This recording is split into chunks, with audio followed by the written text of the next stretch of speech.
éducateur, je suis diplômé moniteur éducateur depuis 2005. Je viens de l'Est de la France, de la région Metz-Nancy. Je suis actuellement éducateur libéral, mais je n'interviens pas auprès du public handicap, parce que j'ai eu une expérience aussi avec des enfants à l'ASE, à la PJJ, à la Police judiciaire de jeunesse. Donc voilà, j'interviens avec un peu tous les publics. Et actuellement, je suis en poste aussi au centre éducatif fermé de Montfabé avec des gamins qui sont. C'est une alternative à l'incarcération. Donc voilà. Donc vraiment, je ne suis pas que dans le handicap. J'essaye de travailler avec un peu avec tous les publics. Et le statut d'éducateur libéral nous donne aussi cette possibilité-là, cette liberté-là. Et c'est ce qui m'intéresse beaucoup aujourd'hui. Je vais vous parler un peu du développement du réseau, qui aujourd'hui est fondamental, parce que quand on veut se développer aujourd'hui, on se base essentiellement sur soit son diplôme ou soit son expérience, mais c'est loin d'être suffisant face au développement de réseau. Pourquoi? Parce que le développement de réseau, il permet d'être à la pointe de l'information, il permet plus facilement les échanges sur nos pratiques professionnelles. Il permet d'être au courant des opportunités, que ce soit des opportunités pour nous sur le plan professionnel ou aussi des opportunités pour les publics dont on a la prise en charge. Il permet de se rendre visible et surtout, il nous fait gagner du temps sur le long terme. Et c'est un véritable enrichissement personnel, parce qu'on rencontre des personnes différentes. Et ça, c'est quelque chose d'aujourd'hui fondamental. Vraiment, aujourd'hui, voilà, on a la possibilité de nous rencontrer, on va s'échanger nos cartes, et ça permet de s'ouvrir plus facilement. Il ne faut pas se sous-estimer en se posant la question de qu'est-ce que je vais apporter au réseau. On a tous quelque chose à apporter, on a tous une expertise, et ça, il faut, voilà, souvent c'est le frein, je veux dire, pourquoi j'irai vers les autres, qu'est-ce que je vais pouvoir apporter, alors que non, à travers notre expérience personnelle ou professionnelle, on a toujours quelque chose à apporter. Il ne faut pas tomber dans le piège, surtout des réseaux sociaux.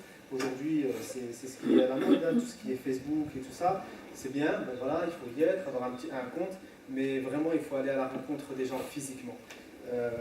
Parce que ça permet déjà d'aider les gens qui sont les plus timides, et ça permet de franchir le cap de la rencontre. Le réseau nous permet aussi de ne pas être isolé et de faire parler plus facilement des difficultés qu'on rencontre. Et aujourd'hui, on constate que des professionnels sont de plus en plus isolés, ils subissent parfois des choses très graves, et d'autant plus dans notre métier, qui est un métier qui est censé aider les gens, qui est censé apporter quelque chose de nouveau, etc., etc. On se rend compte qu'il y a des éducateurs qui vivent des souffrances terribles et qui ne peuvent pas en parler. Avoir un réseau, ça nous aide à en parler plus facilement, ça peut aider aussi à gagner des combats. Depuis que je travaille dans le handicap, je me rends compte qu'il y a des choses qui sont complètement aberrantes. Il n'y a pas longtemps, j'ai intervenu dans le cadre d'un enfant autiste qui est scolarisé. Je veux dire, l'éducation nationale et ce qui se passe à l'éducation nationale par rapport à des enfants autistes, c'est des choses qui sont du Moyen-Âge. Entendre parler que l'enfant autiste doit s'intégrer dans le milieu scolaire, c'est très grave. On doit inclure la personne, on doit pas... elle ne doit pas faire un effort d'intégration, parce que l'intégration, ça suppose de la personne qui c'est à elle de faire l'effort. Alors que non, il faut l'inclure. C'est comme nous, le débat qu'on a subi et qu'on subit encore aujourd'hui un peu. L'intégration des... Bon, je change un peu de sujet, mais l'intégration des jeunes maghrébins dans la société française. Pourquoi? Je suis français. Je suis né ici, j'ai vécu ici, je parle français, j'ai grandi ici. Voulez-vous que j'aille si ce n'est qu'en France? Donc vraiment, voilà. Ça, c'est aussi peut-être un peu dans les mentalités, mais avoir un réseau, ça permet de parler un peu de ces choses-là qui doivent être normalement dépassées.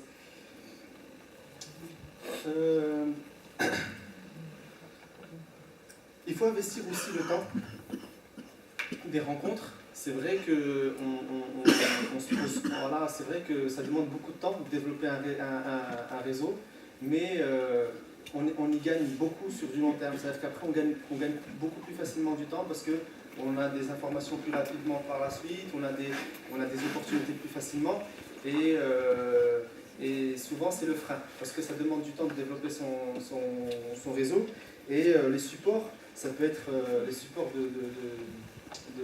de développement, enfin, les supports de rencontres peuvent être variés. Ça peut être un repas, ça peut être une rencontre sportive, ça peut être une manifestation, ça peut être une réunion de travail, peu importe le support de la rencontre, il faut pas, je veux dire, il faut hésiter devant rien. Même une petite rencontre, tout ça c'est important, il faut le développer.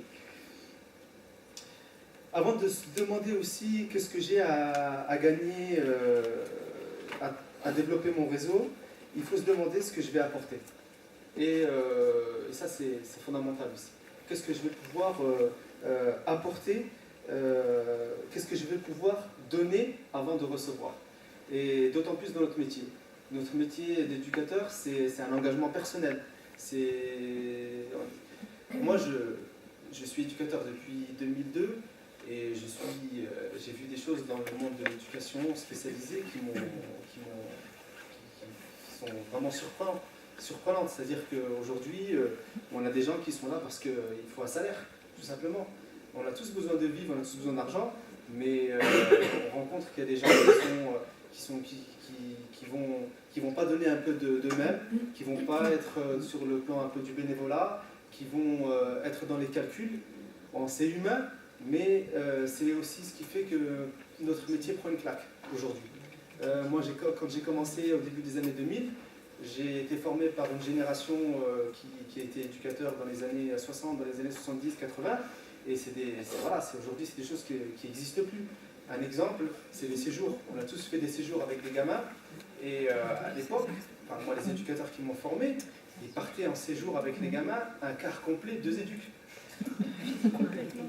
Aujourd'hui, un baby de 9 places, j'appelle ça un baby des trafics, là, 9 places, alors combien il faut être? 3 éducateurs, alors est-ce que je me mets derrière? Parce que si lui il est violent, comment que je fais? Donc vas-y, donc tu te mets derrière, un devant, un éducateur à côté, comment je fais par rapport à mes horaires, les récupérations, tout ça, c'est des questions qu'il faut poser, il y a un cadre de travail, etc. Mais voilà, il y a des valeurs qui se perdent. Je pense, je pense qu'il y a des valeurs qui se perdent, il y a cette notion de donner un peu de soi qui s'est perdue. Et c'est qui paye? À la fin, c'est le public qu'on accompagne. C'est qui paye? C'est des gens qu'on essaye d'aider, c'est eux qui payent le prix finalement. Et quel que soit le public, que ce soit le public dans la délinquance, le public ASE, le public de l'handicap, c'est tout. Moi j'ai rencontré personnellement, j'ai travaillé j'ai travaillé en IME, j'ai travaillé en IMPRO, j'ai travaillé en MEX, en maison d'éducation spécialisée, j'ai travaillé en PJJ. On retrouve toujours les mêmes difficultés et les mêmes problématiques. Donc voilà, vraiment se poser la question de ce que je vais pouvoir donner avant de ce que je vais pouvoir recevoir. Et sincèrement, j'ai déjà intervenu en tant qu'éducateur libéral gratuitement, parce que déjà il y a des familles parfois qui ne peuvent pas payer, je le fais quand même.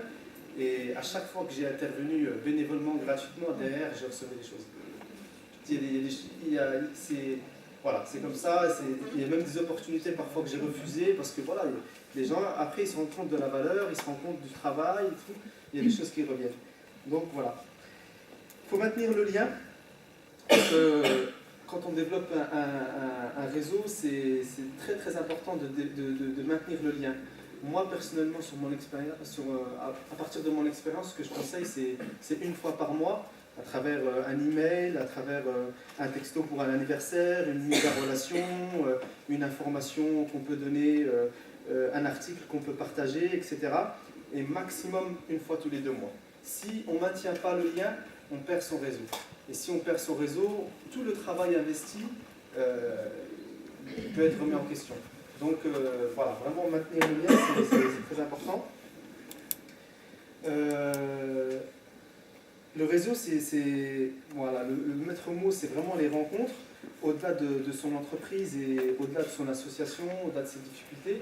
Et c'est quelque chose qui va se développer de plus en plus dans notre pays, c'est quelque chose qui va se développer. Tout ce qui est CV, etc., c'est des choses qui vont se perdre. Enfin, moi, j'espère vraiment que ça va se perdre. Parce que se baser sur un CV pour juger une personne ou avant de la rencontrer pour un entretien, une embauche ou quoi que ce soit, c'est généralement pour moi, hein, 90%, c'est pas du tout ce qu'on a en face, à part la suite. C'est le réseau qui fait qu'on apprend à mieux se faire connaître et après les choses vont se développer. Voilà, excusez-moi, hein, c'est la première fois que je parle de ce sujet et j'espère qu'on va pouvoir échanger par la suite ou avec un petit café. Voilà, merci beaucoup pour votre attention.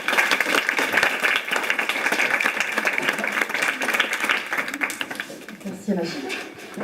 Du coup, je vous invite à faire une petite pause café avant qu'on reprenne. Donc, il y aura Madame Santel, fondatrice du pavillon Coach, qui interviendra, et Madame Obrazov, et parrain d'un petit garçon. Voilà, merci beaucoup. On se laisse un quart d'heure à peu près. Merci.